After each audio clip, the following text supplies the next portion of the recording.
যদি উনি নামাজ কালাম তাহাজ্জুদের বয়ান দিত, আমার কাছে মনে হয় উনি আল্লাহর কাছে এমনভাবে চাইছে, হাইপোথেটিক্যাল, যে আমাকে দুনিয়ার ক্ষমতা দাও, আনা ঘরের সুবিধা দাও, সবাইকে মারণের সুবিধা দাও, এইসব সুবিধা দাও, র্যাবের সুবিধা, আনার ঘরের সুবিধা, আমার হুকুমে সব চলবে এবং সবাই গান গাইবে, এখন দরকার হাসিনার সরকার, আমি এটা পাই। সেজদায় বলছে যে আমি তো আখেরাতে কিছুই চাই না, দুনিয়াতে এগুলো দেয়। আল্লাহ বলছে তাহলে এগুলো দিলাম।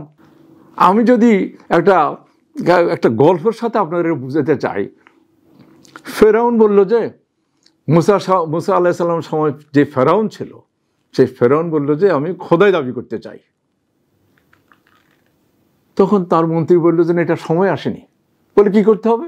যে সমস্ত ধর্মীয় প্রতিষ্ঠান, সমস্ত স্কুল কলেজ সব বন্ধ করে দাও। অ্যারাউন্ড 20-25 বছর বললো যে এখন কি করা যাক? হ্যাঁ, এখন সব আর কেউ শিক্ষিত নাই, সব গণ্ডমূর্খ বাইর হয়েছে, এখনই সময় তুমি খোদাই দাবি করো। খোদাই দাবি করার সাথে সাথে নীল নদের পানি শুকিয়ে গেছে। হ্যাঁ, কথিত আছে নীল নদের পানির উৎপত্তি ভিক্টোরিয়া জলপ্রপাতের এখান থেকে, এবং সেটা বেহেশতের থেকেই পানিটা আসে। যখন শুকিয়ে গেছে তখন সবাই তার সে সময় জনসাধারণ তাকে সেজদা করে এসে বলল, হে খোদা আমাদেরকে এরিয়া দেন, কি জানি বলে, আমাকে পানি দেন। তখন ফেরাউন একটা সেজদা জায়গা ছিল নীল নদের পাশেই, টেলিফোন কিওস্কের মতো, যে আল্লাহর কাছে সেজদা দিয়ে পড়লো যে আল্লাহ আমি দুনিয়াতে কিছু চাই না, আমাকে এই নীল নদের পানিটা আমার আন্ডারে দিয়ে দাও। খোদা তাকে দিয়ে দিল। সেই সময় ফেরেশতা একজন এসে বললো যে মনিবেশ থেকে সব কিছু পাওয়ার পরে বেঈমানি করে তার কি হওয়া উচিত?